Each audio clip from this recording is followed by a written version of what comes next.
আজকে একটা সম্পূর্ণ অন্যরকম নতুন রান্না নিয়ে চলে এসেছি। আমরা আজকে বানাবো, মানে আমার সাথে তোমরাও তো বাড়িতে বানাবো কুঁদরি। অনেকেই পছন্দ করো, আবার অনেকেরই ভীষণ অপছন্দের একটা সবজি। চলো কুঁদরি রান্নাটা আজকে পুরোপুরি অন্যরকমভাবে আমরা দেখে নিই। একটু চিংড়ি মাছ ভেজে নিলাম।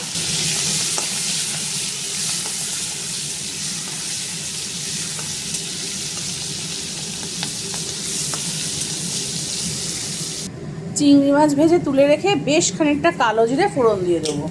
আমার ছেলেকে খাওয়াতে হবে বলে লঙ্কাটা এখনই ফোড়ন দিলাম না। তোমরা লঙ্কাটা চিরে এখনই ফোড়ন দিয়ে দিতে পারো।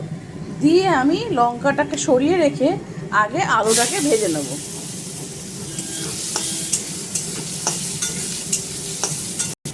আলুটা একটু ভাজা ভাজা হয়ে গেলে গোল গোল করে কেটে রাখা কুঁদরিগুলো দিয়ে দেবো।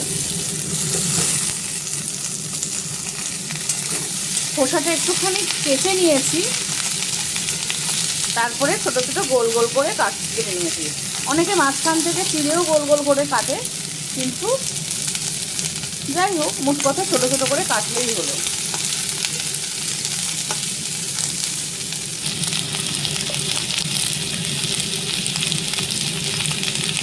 নুন দিয়ে ভালো করে ভাজা ভাজা করে তুলে রাখবো। দেখো, কুঁদরি আমি ম্যাগি মশলা দিয়েও ভাজা করে খেয়েছি,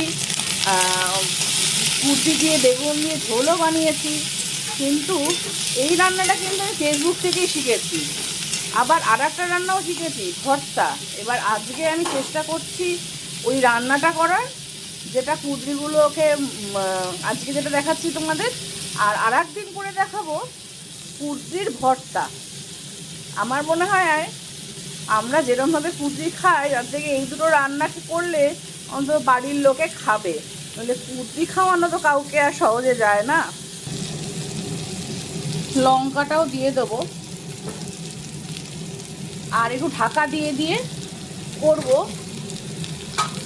যাতে কুঁদরিটা আলুটা সেদ্ধ হয়ে যায়।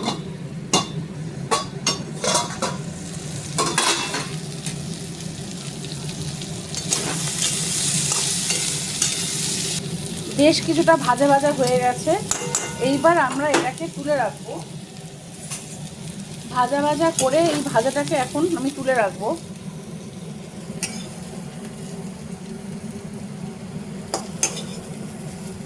এরপরে রান্নাটার দ্বিতীয় পর্যায়, এটা গেল আমাদের প্রথম পর্যায়, এরপরে আমার দ্বিতীয় পর্যায় বলছি, সঙ্গে থাকুন। কড়াইতে আবার একটু তেল দিয়ে তেলটা গরম করে এর মধ্যে একটা মশলা বানিয়েছিলাম, সেই মশলাটা দিয়ে দেবো। মশলাটা হচ্ছে কিছুটা জিরে বাটা আর কিছুটা সর্ষে পোস্ত বাটা। এই দিয়ে আমি এই মশলাটা এর মধ্যে দিয়ে দিয়েছি। দিয়ে এখানে আমি স্বাদ মতো লবণ দেব। একবার কিন্তু লবণ দেওয়া হয়েছে, ফলে এইবার একটু কম দিয়ে হলুদ, সামান্য চিনি দিয়ে আমরা কষিয়ে নেব ভালো করে। একটু শুকনো শুকনো হয়ে গেলে মশলার বাটি ধোয়া জলটা এবার ভালো করে আমরা কষিয়ে নিয়ে তেল ছাড়া অবধি অপেক্ষা করব।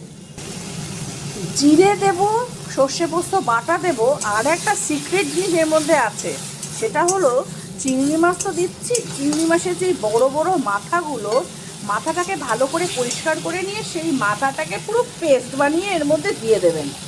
এত ভালো স্বাদ হবে চিংড়ি মাছের মাথা দিয়ে।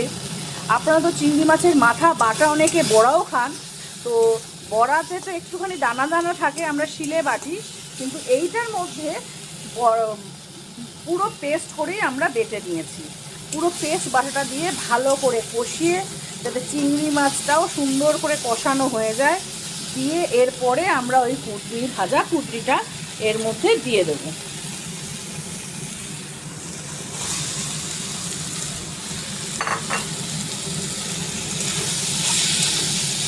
এইবার কুঁদরির সঙ্গে সব মশলা যেন ভালো করে মিশে যায়, আপনার হাত দিয়ে এদিক ওদিক সেদিক করে যেমন খুশি নাড়াতে থাকুন।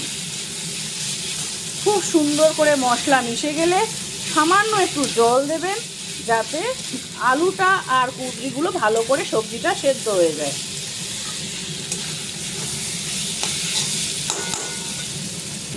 বেশ ভালো করে কুঁদরিটার সঙ্গে সব মশলার সঙ্গে সব কিছু কষানো হয়েছে। আমি এবার খুব সামান্য একটু জল দেব। তরকারিটা কিন্তু পুরো মাখো মাখোই হবে, কিন্তু জলটা দিচ্ছি আলুটা আর সবজিটা ভালো করে যাতে সেদ্ধ হয়ে যায়। ব্যাস, এবার আমরা ঢাকা দিয়ে রান্না করব আর একবার দেখে নেব যে আমাদের আলু আর সবজি ভালো করে সেদ্ধ হয়েছে কিনা। সেদ্ধ পুরো হয়ে গেছে, ঢাকনা খুলে দেখে নিয়েছি। এবার খালি ঝোলটা পুরো টান টান করে দেওয়ার পালা। ব্যাস, তাহলেই হয়ে যাবে আমাদের তরকারি রেডি। চ্যালেঞ্জ দিয়ে বলতে পারি, এইভাবে যদি একবার খেয়ে দেখেন তাহলে বলবেন। তবে হ্যাঁ, ভালো লাগলে কিন্তু একটা কমেন্ট অবশ্যই পরে এসে করবেন, আগে করতে হবে না। রান্না কমপ্লিট, গ্যাস অফ করে দিয়েছি। এইবার সার্ভ করার পালা।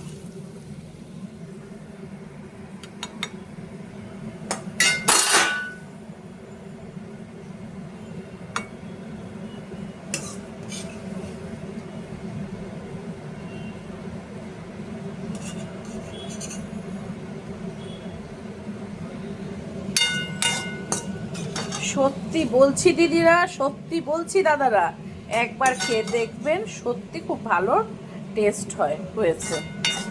আর আপনারা যারা ঝাল পছন্দ করেন, এই রান্নাটা একটু বেশি করে ঝাল দেবেন। আমার তো বাড়ির লোক ঝাল খায় না, ফলে আমি ঝালটা বেশি দিতে পারলাম না। দুটো বাটিতে তোলা হয়ে গেল, দুবারের জন্য কেল্লা ফতে।